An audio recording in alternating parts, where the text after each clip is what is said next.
안녕하십니까. 세상 읽어주는 남자 이상훈입니다. 오늘은 삼성이 퀄컴의 AP 물량을 또 TSMC에 빼앗겼다는 주제로 한 말씀 드리겠습니다. 이 퀄컴은 파운드리 절대적 강자 TSMC를 추격하는 삼성 입장에서는 매우 중요한 고객입니다. 이 삼성으로서는 갤럭시의 스냅드래곤 탑재를 고리로 퀄컴의 모바일 AP, 그 모뎀 칩의 삼성 파운드리 수주를 유인할 수 있습니다. 그런 맥락에서 삼성이 스냅드래곤 8 시리즈, 스냅드래곤 칩셋 시리즈 중에서는 가장 최고 사양의 AP죠. 이 스냅드래곤 8 시리즈 중 그 스냅드래곤 8 1세대 플러스와 스냅드래곤 8 2세대 AP를 모두 TSMC에 내준 것은 뼈아픈 대목이 아닐 수 없습니다. 그런데 또 안타까운 소식이 들리고 있는데요. 바로 8 시리즈의 아래 버전인 그 7 시리즈 AP마저 TSMC에 빼앗겼다는 소식이 나오고 있습니다. 일전에 바로 퀄컴이 8 1세대 플러스 AP는 삼성에서 TSMC로 물량을 넘겼지만 스냅드래곤 7 1세대 AP는 삼성의 산한호에 맡겼다는 것을 오피셜로 확인해 줬다는 소식을 전해드린 적이 있는데요. 그런데 충격적이게도 이번에는 7 1세대 플러스와 7 2세대 AP도 8 시리즈 AP처럼 삼성 4나노에서 TSMC 4나노로 옮긴다는 것입니다. 노트북 체크라는 매체가 유출자를 소스로 전하는 소식입니다. 그 오피셜은 아니죠. 그래서 틀릴 가능성도 있지만 불길한 소식이 아닐 수 없습니다.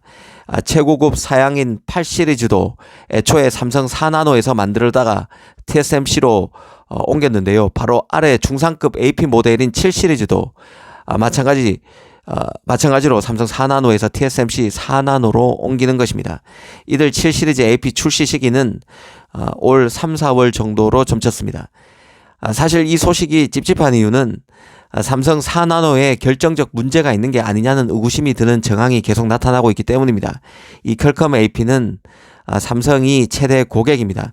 삼성 파운드리가 결정적 하자가 없으면 구태여 삼성에서 TSMC로 갈아탈 유인이 적다고 볼 수 있습니다. 이 퀄컴도 자신의 AP를 갤럭시 폰에 대거 탑재해주는 삼성의 심기를 배려해야 하는 상황인데 이런 결정을 하기가 쉽지 않다는 것이죠. 그런 만큼 이런 결정에 속사정이 있을 것으로 본다는 것입니다.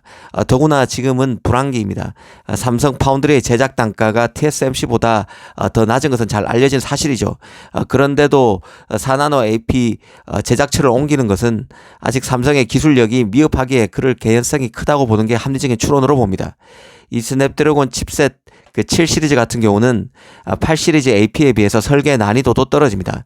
실제 AP의 CPU 구성을 보면 그 8 시리즈에서 사용했던 ARM의 코어텍스 X 시리즈가 아니라 코어텍스 A710 등을 사용한 것으로 되어 있습니다. 그런데도 TSMC에 또 물량을 빼앗긴 것이기 때문에 삼성 입장에서는 뼈아플 수 있다는 생각입니다. 이렇게 되면 삼성은 스냅드래곤 칩셋 가운데 최상위 모델인 8 시리즈와 중상급 모델 7 시리즈는 모두 TSMC에 내주고 중급인 6 시리즈부터 하위 모델만 만드는 셈이 됩니다. 7 시리즈가 보급형 제품이지만 플래그십 AP 바로 아래 중상위 AP로서 팔리는 물량만 보면 가장 많이 팔릴 AP라는 점에서 삼성 입장에서는 답답하게 됐다는 생각입니다. 최근 그 삼성의 비메모리 행보를 보면 불안한데요. 설계와 제작 모두 불안합니다. ARM의 만리 GPU를 버리고 AMD와 손잡은 엑시노스 AP는 부진의 늪을 빠져나오지 못하고 있습니다. 결국 이번에 곧 나오는 갤럭시 S23에는 스냅드래곤에 밀려서 아예 탑재조차 되지 않을 가능성이 큰 것으로 알려져 있는 상황입니다. 이 파운드리도 이 3나노에서 게이트 올 어라운드를 가장 먼저 적용하면서 심기일전하고 있다고는 하지만 그 3나노 이하 노드에서는 번번이 TSMC에 밀리고 있습니다. 조금 더 직설적으로 얘기하면 파죽 지세의 TSMC의 힘도 한번 못 쓰는 상황입니다. 실제 그 파운드리 점유율도 이 같은 TSMC의 기세, 삼성의 부진이 그대로 나타나 있는데요. 이 TSMC 같은 경우는 점유율이 계속 야금야금 올라가서 작년인 2022년 말 기준으로는 60%를 찍었습니다. 연초에는 54%였는데 6%포인트나 오른 것이죠. 삼성은 연초에 15%에서 지난 연말 13%까지 빠졌습니다.